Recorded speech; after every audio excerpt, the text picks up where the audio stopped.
Ooby-doo, it's everyone's favorite boomer and vintage lens enthusiast, and I want to talk about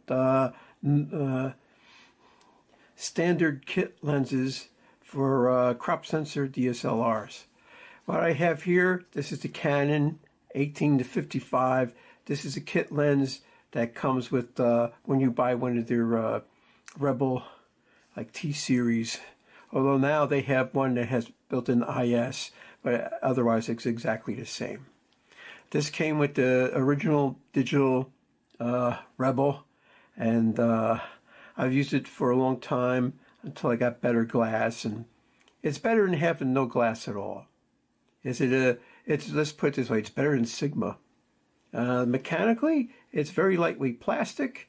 Look at this, it's all metal. There's no metal mounting flange. Optically, it's mediocre. I mean, it's not bad, but it's not good either. It's mediocre. So what can one do? What is the first lens one should get? Well, first off, always buy just the body without the lens and forget about that. So we'll put it aside. So basically, I want to talk about the T3. We spoke about the T3, but we're going to speak about it again. I went out and I got the Tamron 17-50 millimeter f2.8. This is the older model that doesn't have VC. VC stands for vibration control. Oh, look at that. This lens is made in Japan. Made in Japan. Cool. So I bought this used. I'm very happy with the optical quality and the pictures it takes. And it's better than the kit lens. Now, this has a full articulating screen, which I'll demonstrate. You can flip it around like this. Oops, there goes my magic wall. So you could take selfies with this. You can put it on a tripod and do movies if you want to do vlogging or blogging. Now the screen also flips around, so you don't have to get nose prints on it when you're shooting. You know, if you've got your settings set, then that's great. Now, the menu. Well, let's look. How's that sound? Why talk about it? Let's look. Turn this bad boy on.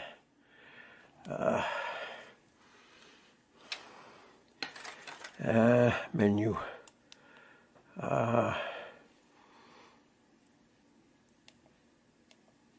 Just custom functions. LCD. Select folder.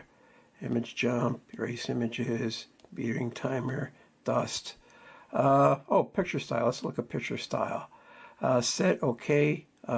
Info, jump. All right.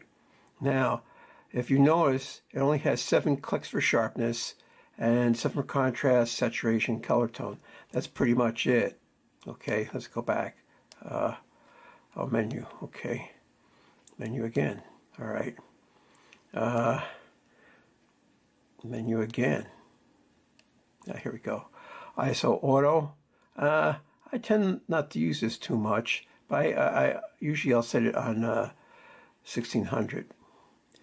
Live view. Oh, this camera has a really weird thing. Any camera that you could put the grid on, put the grid on. So when you're in live mode, it's easier to line up. This will function in live mode and act like a mirrorless camera, but it does have the mirror generally. So it has some interesting features, and let's see. Oh, it goes up to 64, 6400, 3200, 1600, 800. 1600 is very usable in almost all lighting conditions. I like to leave it on 800. So this is a really cool old camera. You could probably get one in excellent condition for less than 200 bucks. And compared with this Tamron lens, it's a killer. Now, briefly, I just want to show the difference between this camera and some later Nikon cameras. Here is the Z50. Z50, yes. The Z50. I have the Z lens on it. Now, check out this articulating screen. Check this out.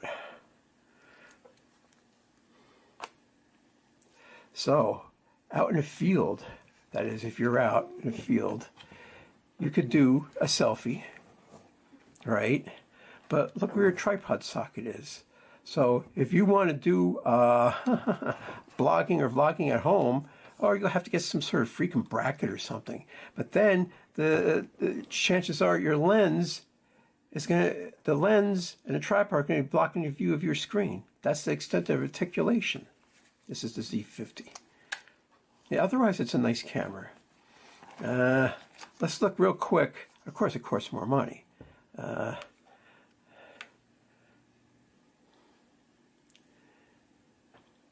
Menu. Focus mode. It has a lot more options. Area, multiple exposure, HDR, interval shooting, built in the camera, time-lapse movie, silent photography, choose image area. It's DX, it's a crop sensor, so I don't know what they're talking about with that. Let's look. Oh, you could go to square and 16 by 9, but then you lose some pixels when you do that. The most pixels you get when you're in DX.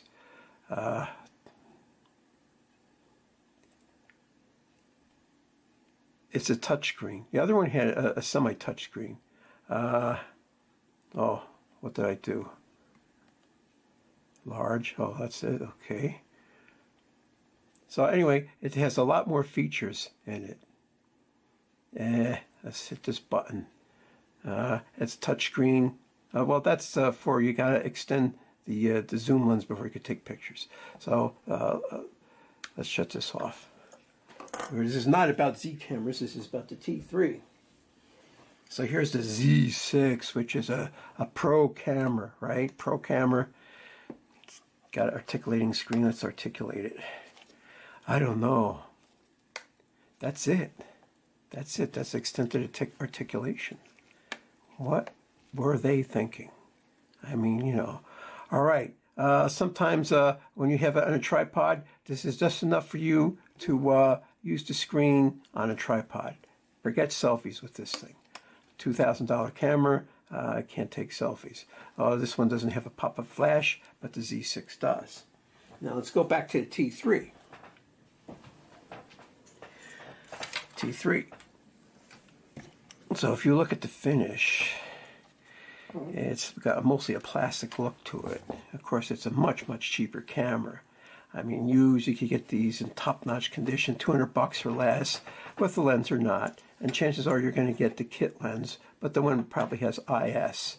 Now, this lens also comes with IS, but Tamron calls it VC for vibration control. Well, I like this lens because it's usable at all apertures, even wide open. It has enough range, just like any kit lens, 17 to 50. If you want to just walk around, do street photography, it's a great lens. And used, I got it under $200. Of course, brand new with the VC, they're sort of pricey. So that's why I went used and didn't get the VC. So we're going to look at a bunch of pictures I took at Morristown and Boonton and some sample movies from this camera. Okay? And then what you're going to do is you're going to compare these to all the other little photo shoots I did with the other cameras and other lenses. And you could compare them and see what's the difference and what's not the difference. Oh, they all adequate? Yes, they're all adequate. They're all excellent picture takers. They have a wide range of capabilities, some more than others. Like the Z cameras, you could fine-tune them more. And they do have some extra features. But still, all in all, this is a nice camera and a nice combo for walking around shooting. Morristown is this strange city with a lot of old buildings. And Morristown used to be a big farming community and orchards. So there's a lot of people lived out in the sticks, and when it came into town, if there was a 2 or 3 story building, they thought it was a big deal. And there's a whole lot of them. And of course they have some newer buildings mixed in with the older ones, and they have ultra-modern mixed in with the old ones. And a lot of buildings are partially renovated, and they have quaint old shops with like strange neon signs in them. And of course reflections. I love reflections. Some people say they hate reflections and they use polarizing filters and all this other stuff, and I try and get rid of them, but I say go with it. You know, reflections, they're there. You know, it's a juxtaposition of reality. So here's a 3-story building.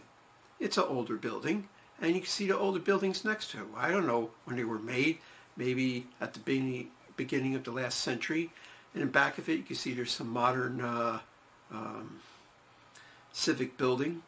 This is the courthouse, I believe, and that's their dome. I notice their weather vane.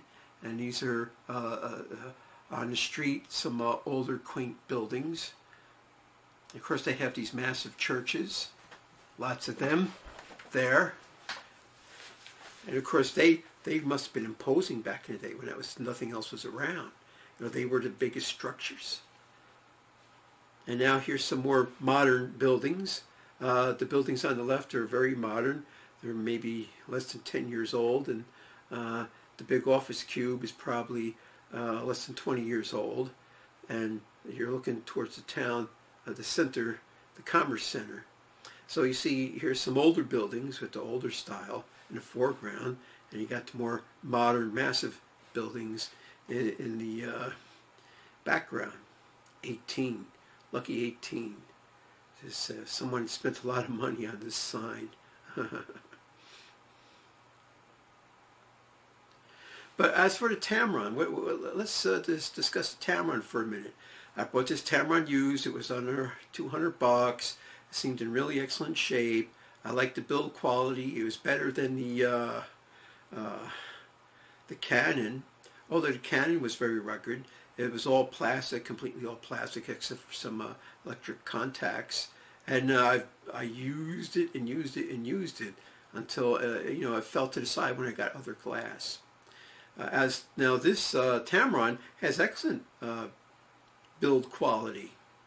Now if you look at the EXIFs here that I put in each picture, if you look at the focal length, it says 32 millimeters for each one. No, I was zooming in and out on all of them. So for some reason it's not exporting the proper focal length I'm using, but everything else seems to, like the f number. Well, the f number, if the aperture wasn't stopping down, then all my pictures be over, underexposed, or whatever. So that seems to be working. I could live with that. That the focal length isn't translating into EXIF. Yeah, that's a minor issue. Now, does that mean that something's going to get worse in the future? I don't know. I'll have to wait and see, find out. The Tamron has a metal lens mount flange, which is nice, and it looks like it's made of higher quality. Looks like higher quality plastic than what Canon used. Now, I'm not knocking Canon. You know, they're scientifically engineered their stuff to work at an acceptable level, or even better than acceptable, and be cost effective for the consumer. And of course they have different grades. They have their L series, which is all built like a tank and still have mostly metal and everything and outstanding optics. But then you pay, you know, 2, 3, 4 times as much for that. So look at this range here of this, the red buds, you know, the background. I'm totally satisfied with this lens. It's a really excellent lens. Well, you read about lenses, and then you thought, oh, that sounds interesting. I should get one. As opposed to the Canon kit lens is a totally adequate lens. It's not a great lens. It's not a bad lens. The newer ones do have IS, and that helps. But you know, they're not exactly sharp or, you know, outstanding in their performance. I'm not saying they're crummy or they're below average, but you know, the Canon probably wants you to go out and buy a better lens. They probably got that figured out. Of course, there's reflections all over. They got these big glass cubes, and so they reflect and refract off of each other. And I sort of like that. And especially if you go there early in the morning, it's a good thing. Now, you may notice that there's some distortion. All right, maybe I didn't hold the camera exactly level to everything. And there seemed to be less distortion towards the longer end of the zoom. That's towards the 50 millimeter end. As it got to the 17 millimeter end, there's all sorts of complex distortion that it was hard to line things up, because if you line something up, say on the right hand side, Then on the left-hand side, everything's were like leaning over. And this was towards the 50mm end because the lines are pretty rectilinear. Now this distortion in the glass, that's from just reflections in the glass. I got some bokeh here, so I must have been towards the 50mm end because you can just see the background's just a little bit blurry, which is what I wanted. Here's another, this must be another towards the 50mm end, and you know, things look pretty, the lines look pretty straight here. Except for, there's always the distortion of perspective, which you can never get rid of. And, you know, this town just has everything reflecting into everything. It's pretty cool. And here's another one of those massive churches in this reflection also. So the thing seems to be handling flare really well for the most part, although I try to avoid shooting into the sun, absolutely. And of course they have this modern architecture. It's replacing all the older architecture. Here's an old building. I think this building is slated for demolition and something new is going to go up there.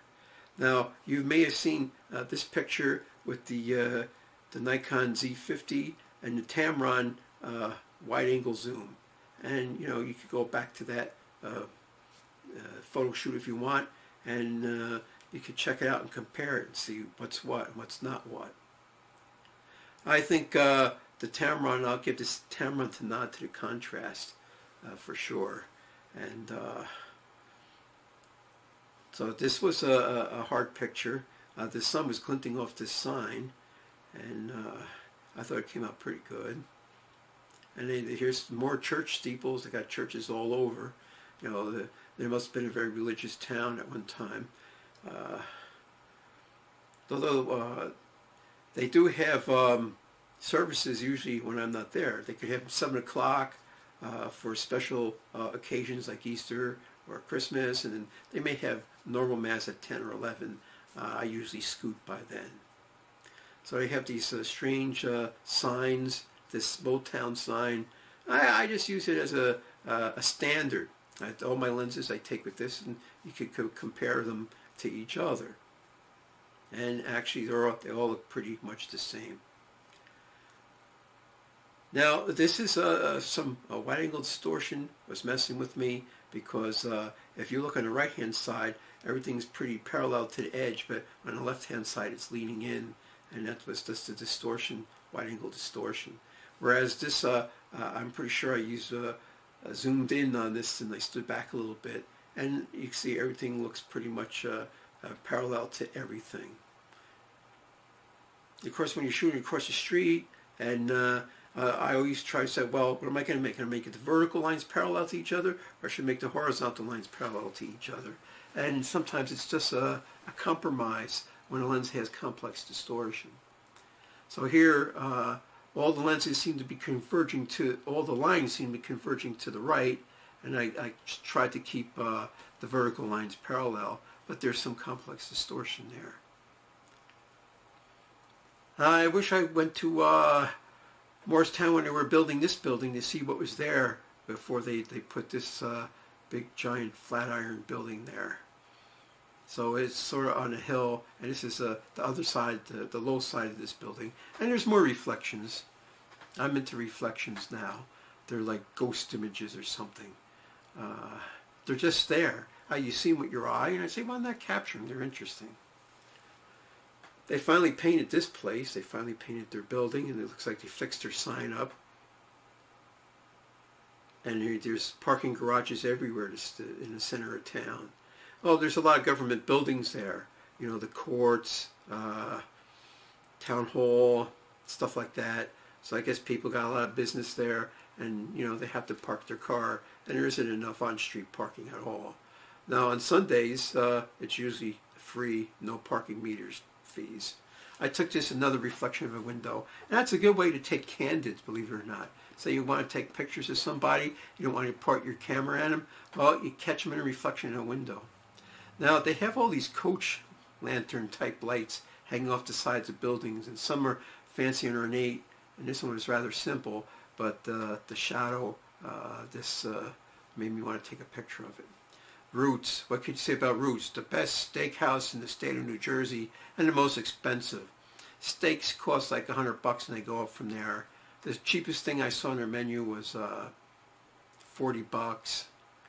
Here we are in Boonton now, and this is their obelisk, and it's got something to do with the Civil War. The United States is a warrior nation, and they have a lot of memorials to all the wars we fought and all the guys that got killed. Bare Minimum, that's a new store I haven't seen in Boonton in a while, so we'll see how long they last. What can I say? I like their sign. It's very graphical.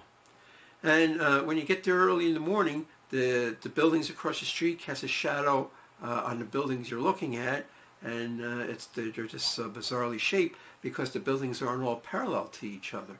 That's if you go around a turn.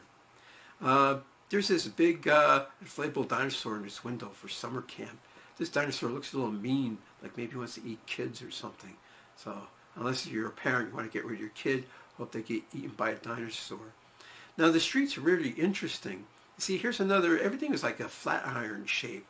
And there's the main street, and then there's this street and this other street. If you go on the street, all these houses on the main street, they're up on stilts and pillars on their back, because that's how steep it is back there. So this all looks quaint and everything, but if you go around back, it's very precarious looking. And there's all these places you go. There's consignment shops, there's artsy craftsy shops, there's a lot of eateries, and they come and go. You know, some are there for a long time, some are there for a short time, and a lot of stores are vacant.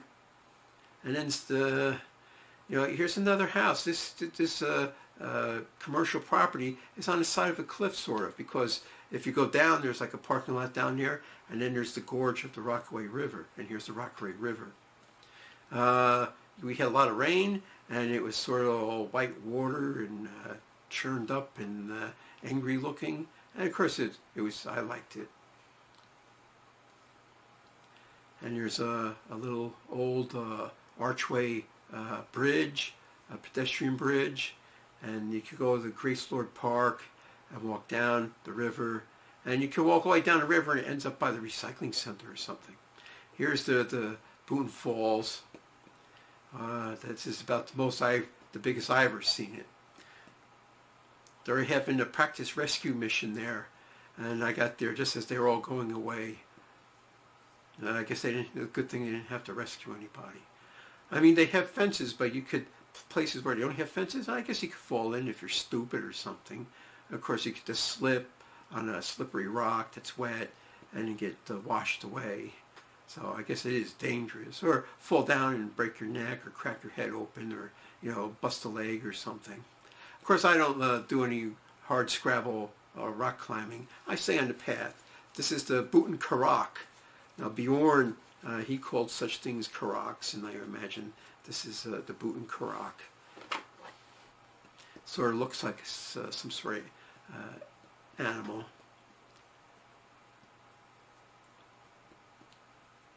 Another shot of the bridge.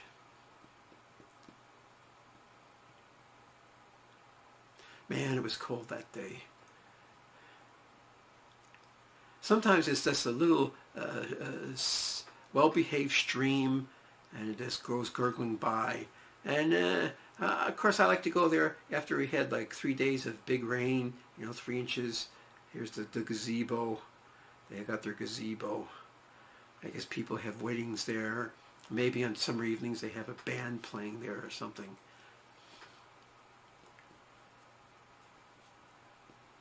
Main Street, Boonton. I always like fire escapes and when they cast their shadow on the wall.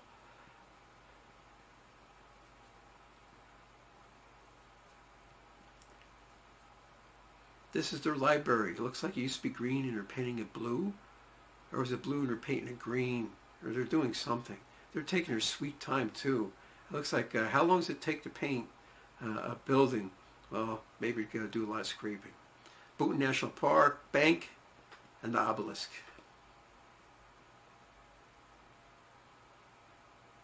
Following videos.